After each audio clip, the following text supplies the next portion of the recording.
زندگی سب کو صرف ایک مرتبہ عطا کیا ہے. دنیا کی زندگی پہلی اور آخری مرتبہ ہے. First and last. اللہ اکبر. یعنی پہلی اور آخری مرتبہ ہے.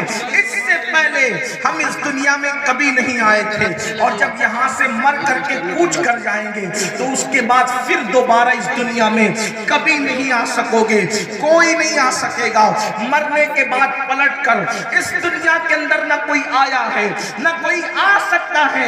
اس لیے یاد رکھنا, یہ زندگی دنیا کی پہلی اور آخری مرتبہ ہے. اب آپ مجھے بتائیں, جب یہ زندگی دنیا کی پہلی اور آخری مرتبہ ہے, ہر دن پہلی اور آخری مرتبہ, ہر گھنٹہ پہلی اور آخری مرتبہ, ہر ساعت اور ہر منٹ پہلی اور آخری مرتبہ, زندگی کا جو منٹ گزر جاتا ہے وہ زندگی میں پھر پلٹ کر کے واپس نہیں آتا. اللہ اکبر. یہ زندگی ہے دنیا کی. اب اس میں 3 انسان کی زندگی کے گوشے ہیں, 3 جیوت اب کی انسان کی زندگی کے ہیں. انسان کی زندگی کے جو ہے اللہ اکبر 3 دور ہیں. ایک بچپنا ہے, اس کے بعد جوانی ہے, اس کے بعد بڑھاپا ہے, اور پھر انسان دنیا سے کوچ کرتا ہے. اور یہ بھی یاد رکھنا, مرنے کے لیے ضروری نہیں ہے کہ انسان بوڑھا ہونے کے بعد ہی دنیا سے جائے. انسان دنیا سے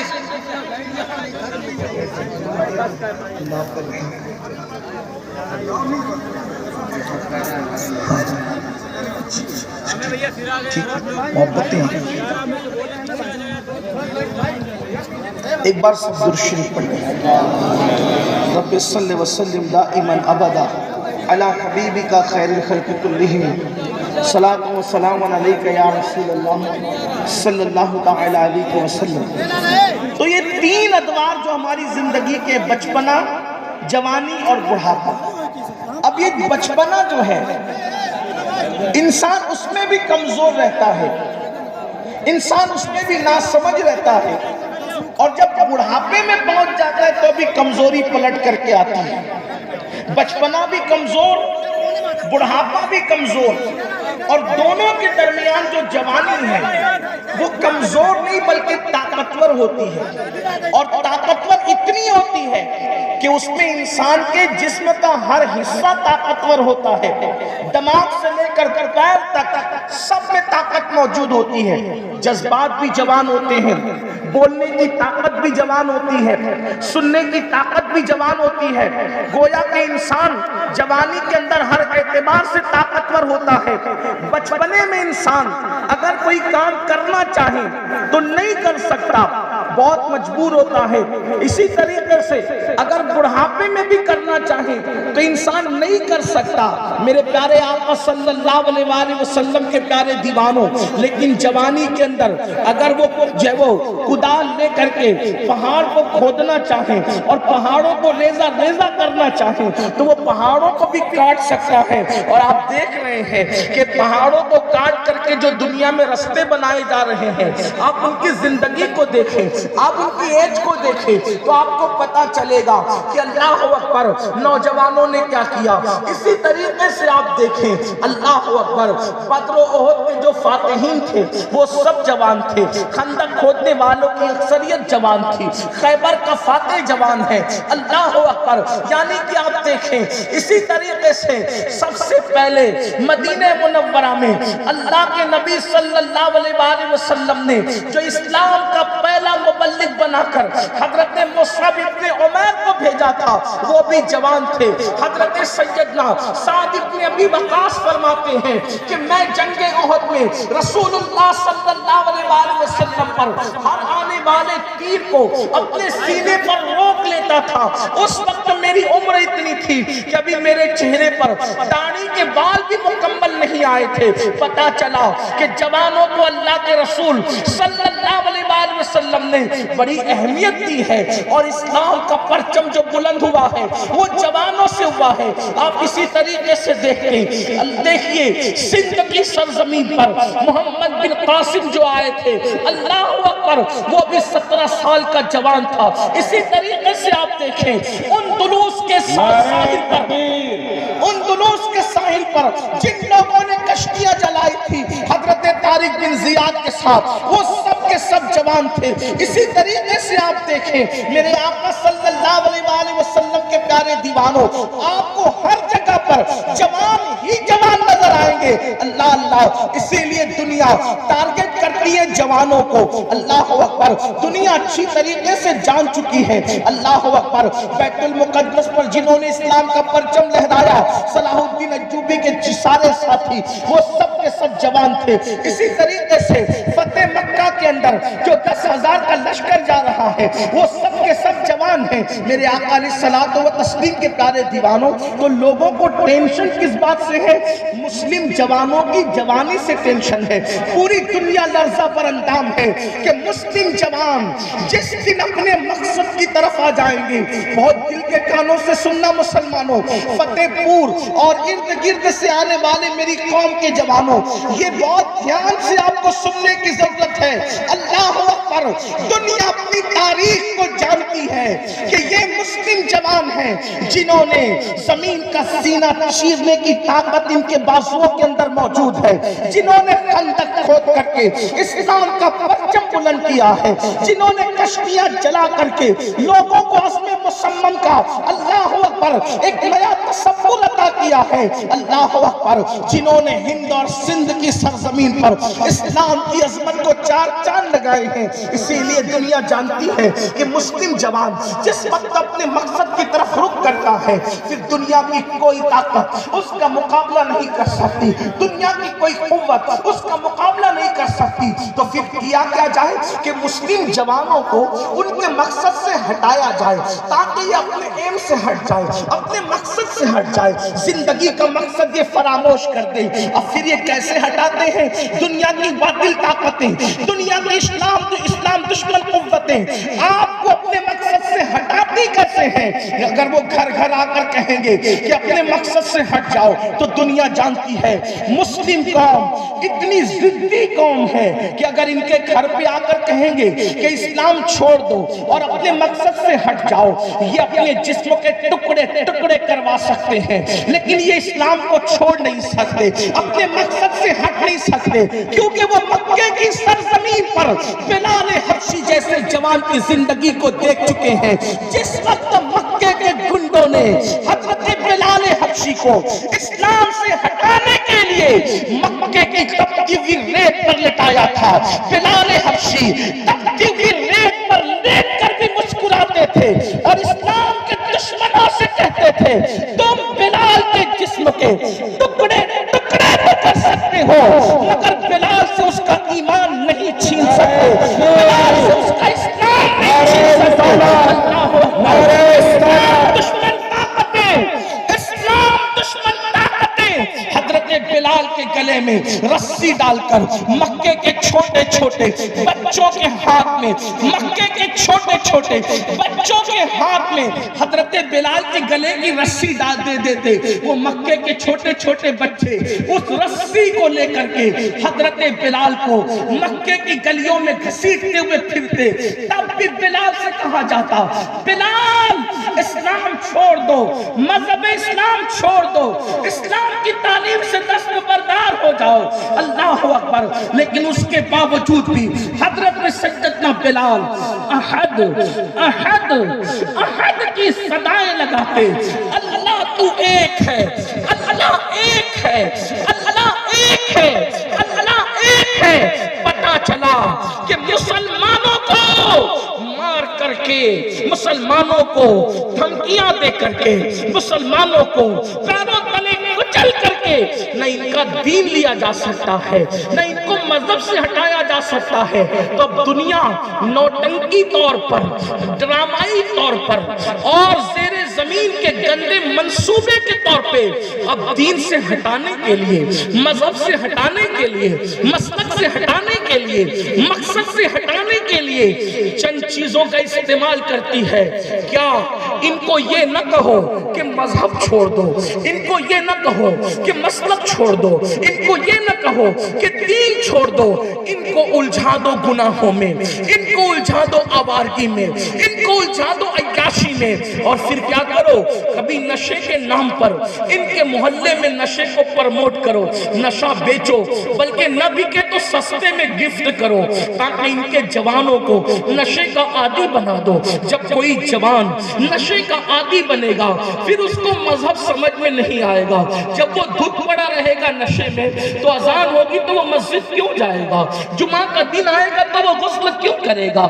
اللہ اکبر. اسی طریقے سے ان کے دلوں کے اندر گندی پکچروں کے ذریعے سے زنا کا جذبہ پیدا کرو, زنا کے غلط جذبات پیدا کرو, ان کے اندر آوارگی پیدا کرو. موبائل کے گیمز کے ذریعے سے ان کو کھلونا دے کر اتنا بیزی کر دو کہ ان کو اسٹڈی کی فرصت نہ رہے, ان کو تعلیم کی فرصت نہ رہے, ان کو تجارت کا شعور نہ رہے, ان کو ماں باپ کے حقوق ادا کرنے کا وقت نہ ملے. مائیں اپنے بچوں کا انتظار کرتی رہے کہ میرا جوان بیٹا کم سے کم میری خیریت تو پوچھے گا, لیکن بیٹا موبائل میں اتنا مصروف ہو جائے کہ وہ اپنے ماں باپ کی خیریت تک نہ پوچھ سکے. وہ اولاد جو اپنے ماں باپ کو گھر سے نکلتے وقت ہاتھوں کو اور پیروں کو چوم کر ماں باپ کی دعائیں لیتے ہوئے جاتا تھا, اس کے ہاتھ میں موبائل گیمز میں اسے اتنا مصروف کر دو کہ وہ موبائل دیکھتے دیکھتے گھر میں آئے اور موبائل دیکھتے دیکھتے گھر سے نکل جائے, اس کو ماں باپ کا چہرہ دیکھنے کی فرصت نہ رہے. میں موبائل کے استعمال کا مخالف نہیں ہوں, اور یاد رکھنا میں کسی بھی ایسی بات کرنے کا روادار نہیں ہوں جو آپ کے دل کو تکلیف پہنچائے, لیکن اتنا ضرور کہوں گا موبائل کا استعمال کرو, ضرورت کے مطابق کرو, اس کو نشے کے طور پر اپنے آپ پر مسلط مت کرو, اس لیے کہ یہ دنیا کے اندر پہلی اور آخری مرتبہ آئے ہو جب اس دنیا سے مر کر کے آنکھیں بند ہوگی اور جنازے میں رکھے جاؤ گے. اس وقت سوائے پچھتانے اور رونے کے کچھ ہاتھ نہیں آئے گا.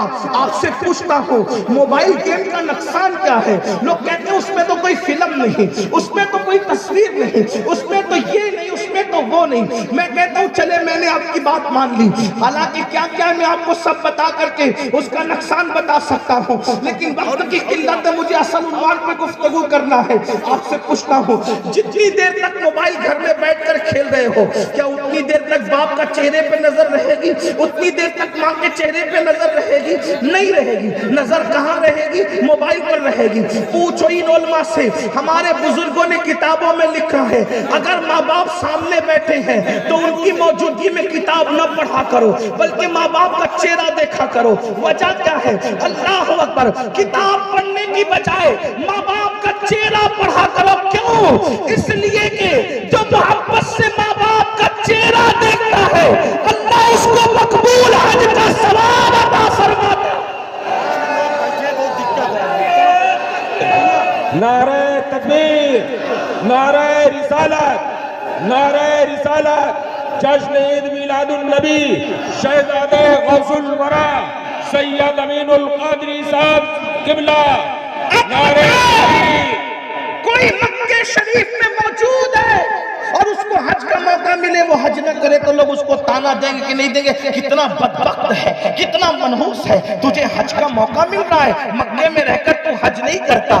آپ سے پوچھنا چاہتا ہوں مکے میں رہ کے حج نہ کرے تو لوگ اس کو کہیں گے کتنا بدبخت ہے تو, کیونکہ تو مکے میں رہ کر چانس نہیں اٹھا رہا ہے حج کا. میں کہتا ہوں مکے والا حج کرے گا تو کرنے کے بعد یہ نہیں کہہ سکتا کہ میرا حج مقبول ہو گیا, لیکن رسول اللہ نے فرمایا ماں باپ کو دیکھے گا تو حج نہیں بلکہ مقبول حج کا ثواب عطا کیا جائے گا,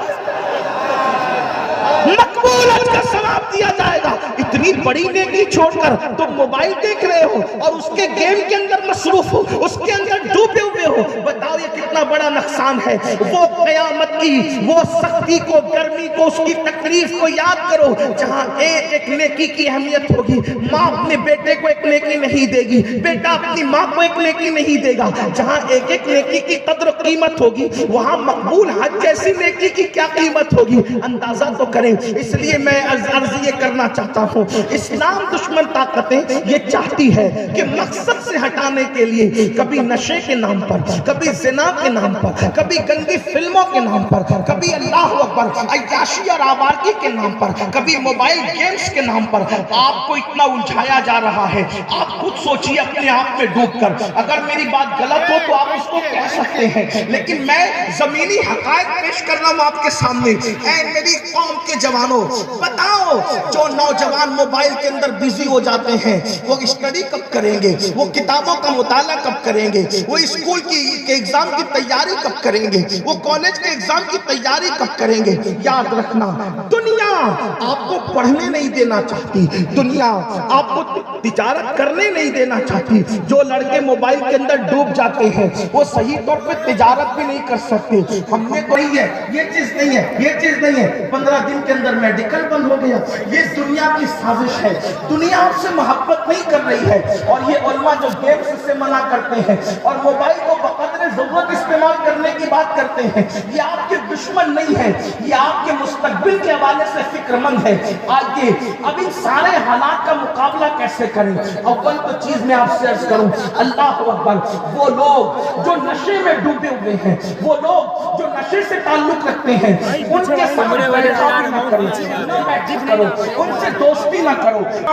اس حدیث کو قرۃ العیون ایک نام کتاب ہے، اللہ قرۃ العیون ایک کتاب ہے، میں وہاں سے پڑھ رہا ہوں. اور یہ کتاب کس کی لکھی ہوئی ہے؟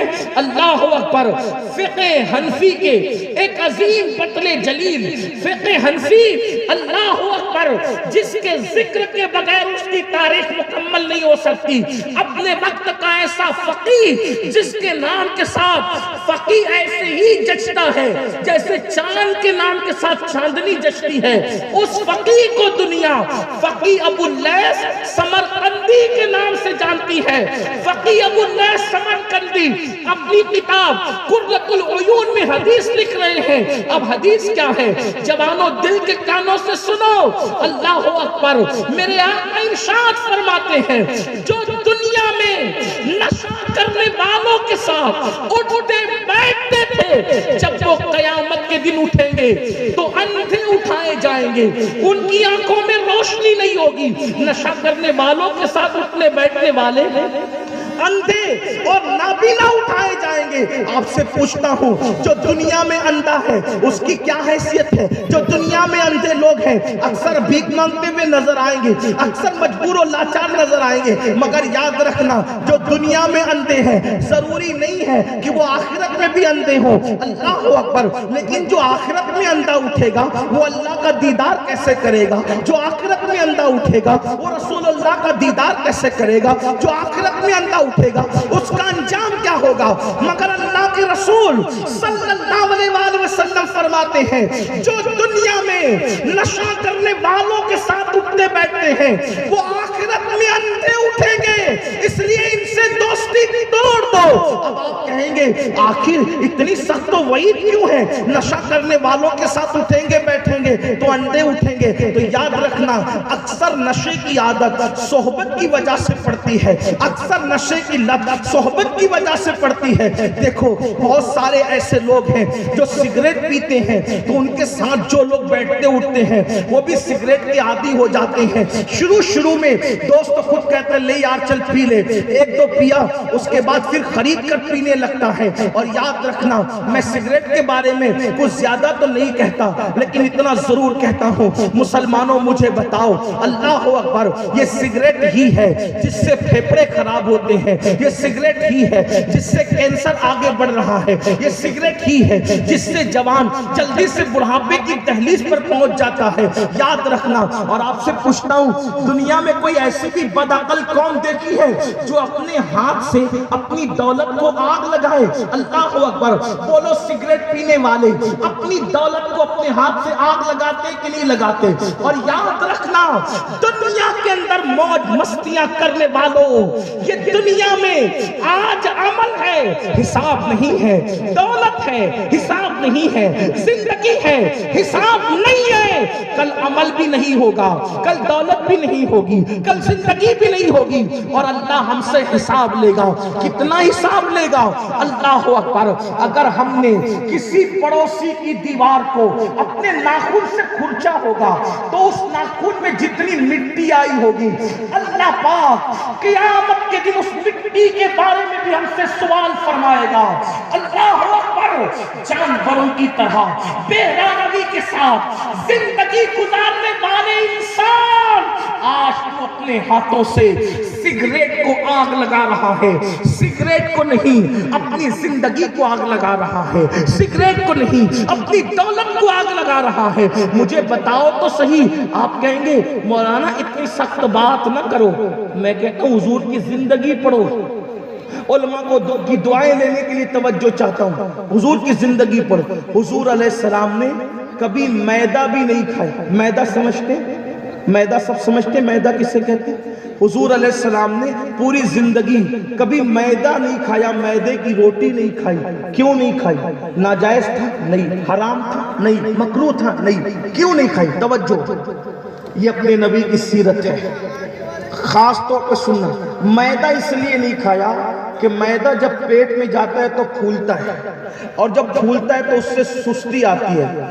اللہ کے رسول علیہ السلام نے ایسی غذا بھی پوری زندگی میں استعمال نہیں کی جس کو کھانے کے بعد طبیعت سست ہو جائے۔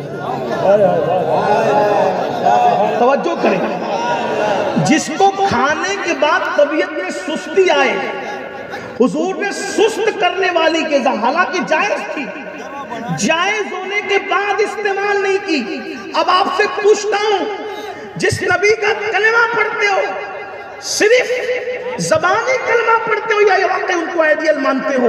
اگر واقعی آئیڈیل مانتے ہو تو حضور کی سیرت پکار کر کہہ رہی ہے کہ ہمارے نبی تو حلال اور جائز ہونے کے بعد بھی وہ کھانا نہیں کھاتے، وہ غذا نہیں کھاتے جو انسان کو سست کر دے۔ تو جو سست کر دے، جب حضور وہ کھانا نہیں کھاتے تو جو کینسر پیدا کر دے تم اس کی طرف کیوں جا رہے ہو؟ جو بیماریاں پیدا کر دے اس کی طرف کیوں جا رہے ہو؟ نہیں، یہ اسلام دشمن طاقتوں کی سازشیں ہیں۔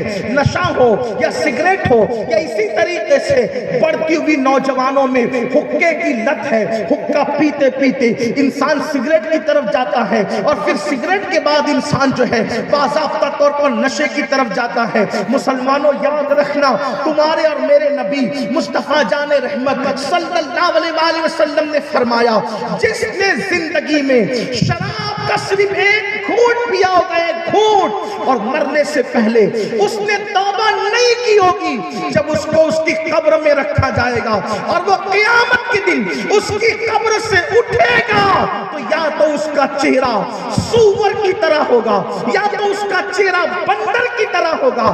اب مجھے بتاؤ میری قوم کے جوانوں کہاں جا رہے ہو؟ کس طرف جا رہے ہو؟ اپنے مقصد کو فراموش نہ کرو، اپنے مقصد سے نہ ہٹو۔ اسلام دشمن طاقتیں ہمیں گناہوں میں الجھا کر کے اللہ اکبر جوانی کو تباہ اور برباد کر کے اللہ ہمیں اپنے مقصد سے ہٹا رہی ہے۔ دیکھو یہ گناہوں کی وجہ سے ہمیں رسول اللہ کا عشق بھی اب ہم سے دور ہوتا جا رہا ہے۔ بتاؤ کل کا وہ نوجوان جب جہر آتا تھا تو رسول اللہ کا ذکر کرتا تھا، کبھی نعتیں پڑھتا تھا، کبھی تسبیح لے کے درود پڑھتا تھا۔ جانتے ہیں مصروف سے مصروف لوگ بھی اللہ کے رسول سے کتنی محبت کرتے تھے۔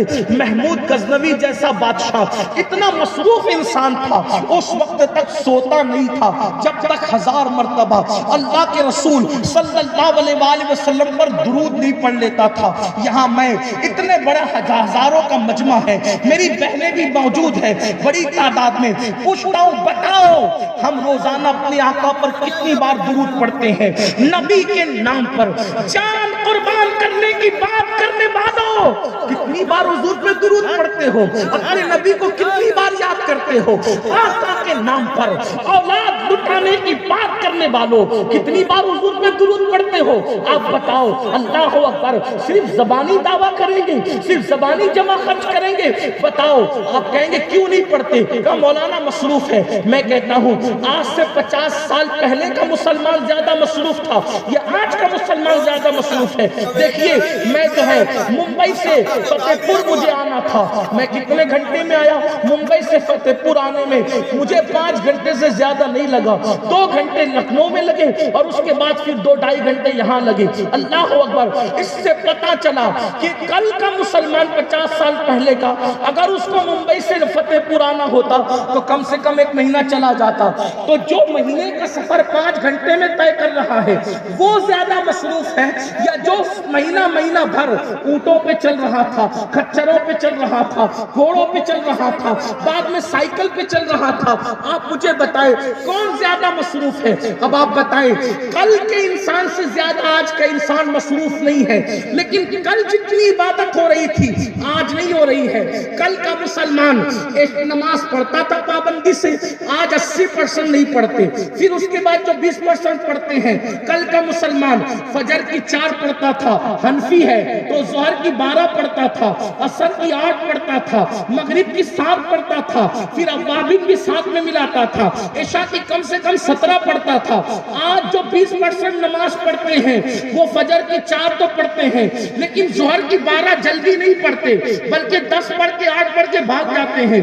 عصر کی 4 ہی پڑھتے ہیں, 8 نہیں پڑھتے. سوچے سنتیں غیر موقعہ تو ہیں.